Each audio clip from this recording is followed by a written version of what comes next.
I don't have to remind you, there was an allegation of a toxic workplace. You had to get rid of 3 top managers here. People went after you personally. Did that have anything to do with this decision? Well, it's certainly, if it was why I was quitting, I would have not come back this year, because everything happened, what you're talking about, is last summer. And honestly, I really did think about not coming back, because it was devastating. Because it started with me. It started with attacks on me and attacking everything that I stand for and believe in and built my career around. I am a kind person. I am a person who likes to make people happy. I am a people pleaser. This is who I am. There must be some truth to it, because it's not stopping. If we're talking about fake niceness, quiet power plays, and celebrities who built their entire brand on being good people, then there's no dodging this one at all. This story has to be about Ellen DeGeneres, because she might be the clearest example of what happens when a perfectly polished image collapses the second people stop pretending. For decades, Ellen sold herself as America's moral referee, the safe comic, the friendly daytime queen, the woman who danced, laughed, and told everyone to be kind, while positioning herself as somehow above Hollywood's usual mess. She wasn't loud, she wasn't edgy, she wasn't controversial, she was familiar, comfortable, predictable. And that comfort is exactly why the fall hit so hard. Because when Ellen's reputation finally cracked, it didn't explode in one headline. It fractured quietly, piece by piece, story by story, until there was nothing left to glue back together. It didn't start with an investigation. No leaked documents, no courtroom drama. It started the most modern way possible, with a tweet. One tweet in March 2020 asking a simple question: what are the most insane stories you've heard about Ellen being mean? That's it. No accusations, no proof demanded, just an open door. And once that door opened, people didn't walk through it. They rushed it. What followed felt unreal. Story after story from people who worked near her, served her, interacted with her briefly, or just crossed her path at the wrong moment. A server claimed Ellen wrote a letter to management complaining about chipped nail polish on the server's hand, not on her plate, nearly costing that person their job. A Warner Brothers employee said they were fired after holding an elevator door, and that's when everything shifted. This wasn't celebrity is rude anymore. This was darker. People described a toxic workplace, a culture of silence, managers enforcing fear, staff punished for medical leave, for grieving family members, for having lives outside Ellen's comfort zone. BuzzFeed's investigation didn't rely on random trolls. It relied on producers, writers, and staff with receipts, people who had nothing to gain by speaking up. They described a workplace where Ellen wasn't just distant, she was feared, a place where employees were told not to speak to her directly, where mistakes weren't corrected, they were punished, where kindness only existed when cameras were rolling. And that's when the brand cracked wide open, because be kind isn't just a slogan, it's a promise. And once people believe that promise is fake, everything collapses at once. The jokes feel hollow, the laughter feels forced, the dancing feels performative. People started rewatching old clips with new eyes. Moments that once felt funny suddenly felt uncomfortable. Ellen snapping at audience members she didn't like. Guests being humiliated under the cover of humor. Segments that looked less like warmth and more like dominance. It wasn't new behavior, it was recontextualized behavior. Ellen responded the way powerful people often do when exposed, carefully, vaguely. She apologized without taking responsibility, blamed management, claimed she didn't know what was happening on her own show, promised change, and for a brief moment, it worked. The show came back, the audience clapped, the machine kept rolling, but something had shifted permanently. Ratings never recovered, viewers quietly dipped, the magic was gone. Ellen looked tired, bitter, less interested, less dancing, less joking, more reruns, more guest hosts. The show stopped feeling like an event and started feeling like an obligation. Totally different. She would only speak to the audience when the cameras were rolling. As soon as they turned the cameras off, she would not even acknowledge the audience. She would just sit on the couch, basically. Toxic, phony, hypocrite, liar. That's what she is. All right, we're back with Sean Diddy Combs. Is it Diddy today? Because sometimes you're Puffy and sometimes you're Diddy. Or sometimes you're Daddy. What are you today? I'm so confused today with it, as long as you say it in a nice way. As you may have heard, this summer, summer, there were allegations of a toxic work environment at our show, and then there was an investigation. I learned that things happened here that never should have happened. I take that very seriously, and I want to say I am so sorry to the people who were... Is that going to be a new thing? Are you going to try to be early? Yes, I'm trying to be early. Are you going to be early for my party? Yes, I am. No. No. You know I have to arrive fashionably late. All right. Not too late, though. Not too late? Not too late, please. What time would you like me there? I'll tell you later. Okay. But not too late, because, you know, once you get there, the party really starts. Yeah. You know what I'm saying? And when the New York Times reported she lost over 1 million viewers in 6 months, it was obvious. This wasn't temporary drama. This was reputational damage. When Ellen announced the end of her show, she framed it as boredom, a lack of challenge, wanting something new. Nobody bought that. Not the industry, not the audience, and honestly, not Ellen herself. She didn't look like someone choosing to leave. She looked like someone being eased out quietly. After the show ended, she tried a soft reset. A documentary, low-profile projects, none of it landed. Then she disappeared, asking, why does Hollywood protect certain people? Why do some names get dragged while others vanish quietly? Why is Ellen nowhere to be found while her old jokes are replayed in a darker light? Once that question was asked publicly, it couldn't be taken back. Because Ellen's entire brand was built on moral authority, on calling people out, on public accountability, on kindness as identity. And now, when accountability is aimed at her, there's nothing. No clarification, no distancing, no acknowledgement, just silence. And silence mixed with power, wealth, and escape doesn't feel neutral. It feels calculated. This is where Ellen's story stops being just about a toxic workplace. It becomes about Hollywood culture, about who gets protected, about how smiling faces can hide sharp control, about how silence isn't innocent when you've spent decades speaking over everyone else. And it doesn't even end there, because when you line up her exposed behavior, her sudden move out of the country, her failed comeback attempts, and her proximity to figures now under serious investigation, the picture gets uncomfortable fast. Not criminal, not proven, but deeply unsettling. And in Hollywood, discomfort is dangerous, because discomfort makes people stop clapping. And once Ellen's name started being whispered in the same conversations as Diddy, the tone shifted completely. Not because crimes were proven, but because the illusion finally broke. Because in Hollywood, proximity always matters. Who you joke with, who you protect, who you stay silent for. All of it becomes evidence in the court of public opinion.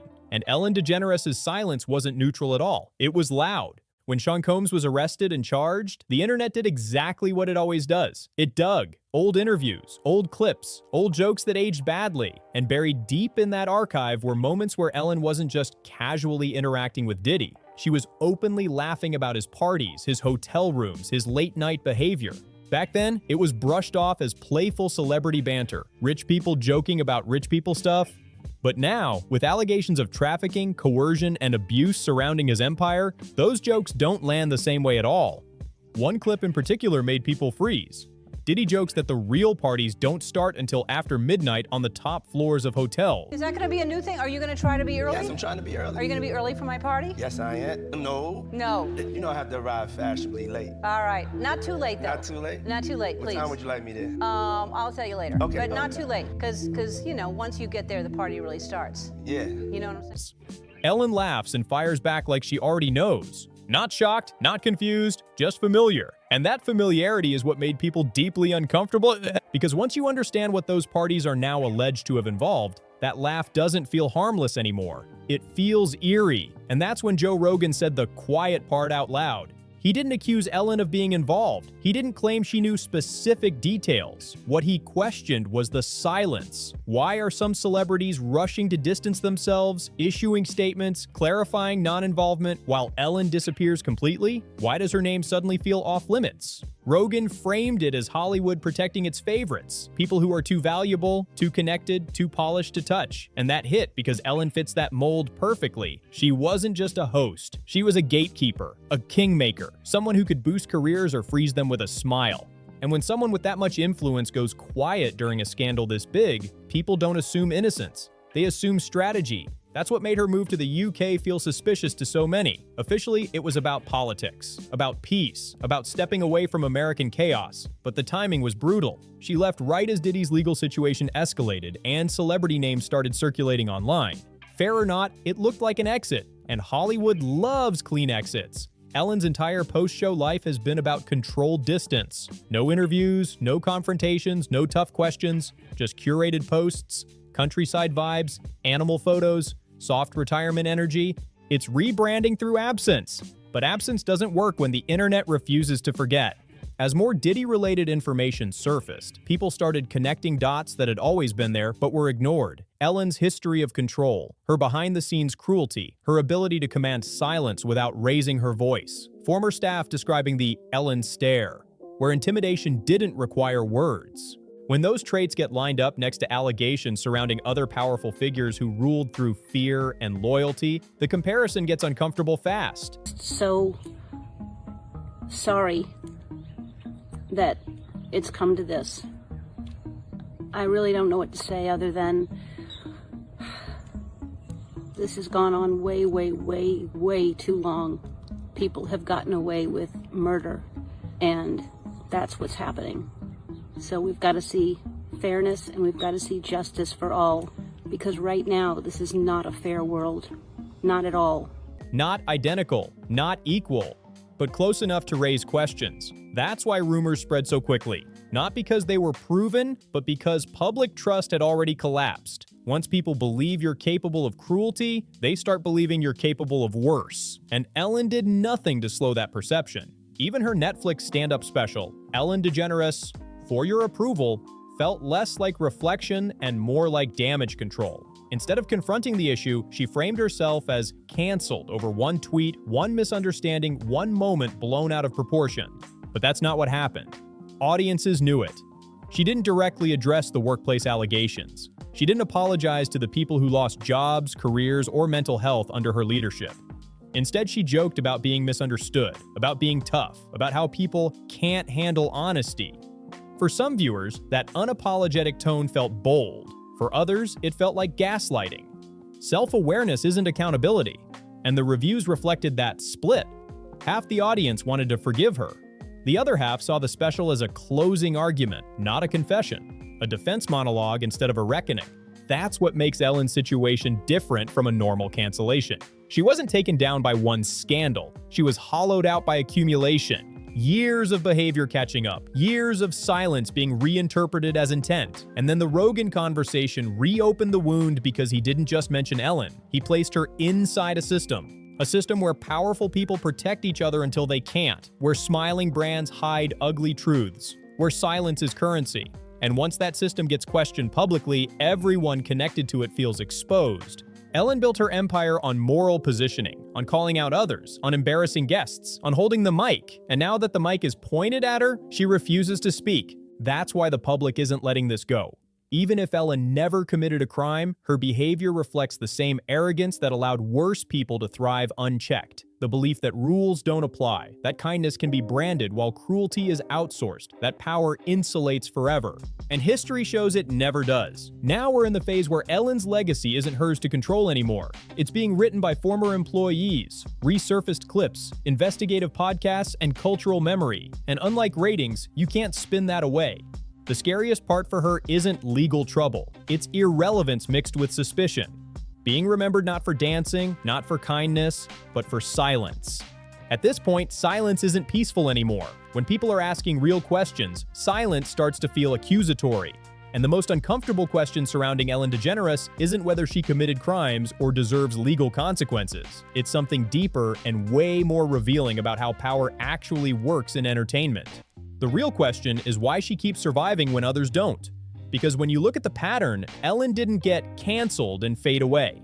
She exited clean. She cashed out. She sold property. She relocated. She avoided accountability conversations completely. And she did all of that while the people who worked under her were left dealing with the fallout. That's not luck. That's leverage. Hollywood doesn't protect people because they're good. It protects people because they're useful, connected, or dangerous to cross. And Ellen spent decades becoming all three. She wasn't just a talk show host. She was a brand-safe gatekeeper, sitting at the intersection of media, advertisers, celebrities, and corporate power. She knew everyone. She knew secrets. She knew where bodies were buried metaphorically, and more importantly, she knew when to stay quiet. That's why Joe Rogan's comments hit so hard. Not because he accused her of anything specific, but because he challenged selective outrage. Why do some names get dragged instantly while others are handled with kid gloves? Turned 30. I did. And how was the party? I wasn't invited. Actually, no, that's not the truth, Ellen. You were invited. Last time I was on the show, last year, you gave me a bunch of about not inviting you, but I didn't even know you wanted to be invited. Well, who doesn't want to be invited to a party? I didn't know you liked me. Of course I like you. You knew I liked you. You've been on the show many times, and don't I show like? Yeah. But I did invite you and you didn't come. So. This time you invited me? Yeah. Are you sure? Yeah. How do you know? I don't think so. Ask Jonathan, your producer. Who Okay. said you were? I Yeah, was he's right invited? there. Why didn't I go? I don't know. Was it? Oh yeah, I had that thing. Why does the media tread carefully around Ellen when she's been socially and publicly connected to people now facing serious allegations? The answer isn't complicated. It's fear and self-preservation. Ellen didn't just lose public favor. She lost control of the narrative. And for someone whose entire career was built on controlling the room, that's devastating. You could see it in her final seasons. The forced laughter, the recycled clips, the low energy, the visible detachment. That wasn't burnout. That was resentment. She didn't understand why the audience turned on her because in her mind, she had earned immunity. That's why her Netflix special felt so strange. It wasn't a comeback. It was a plea wrapped in sarcasm. A request for forgiveness without confession. She framed herself as misunderstood instead of responsible, as hurt instead of harmful. For some fans, that worked. For many others, it confirmed what they already believed. She still didn't get it.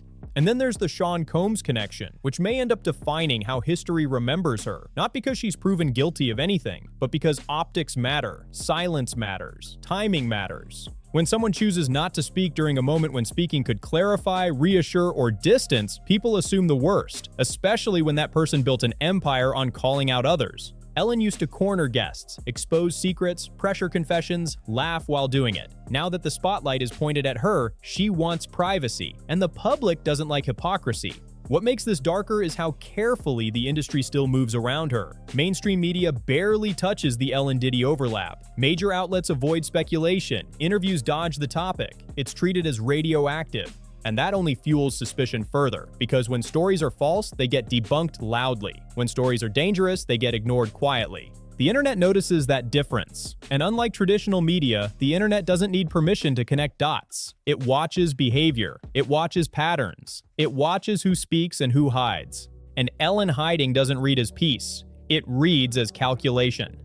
That's why her legacy feels unfinished. There's no redemption arc yet, no sincere reckoning, just retreat. And retreat doesn't heal reputations. It freezes them at their worst moment. Meanwhile, culture has moved on without her. Daytime television evolved. Influencer-driven media replaced legacy hosts. Audiences now expect transparency, not polish, vulnerability, not control. And Ellen represents the opposite of that new era. She represents a time when power could smile and never explain itself. That era is dying, and that might be the real reason this story won't go away. Ellen isn't just a person anymore. She's a symbol.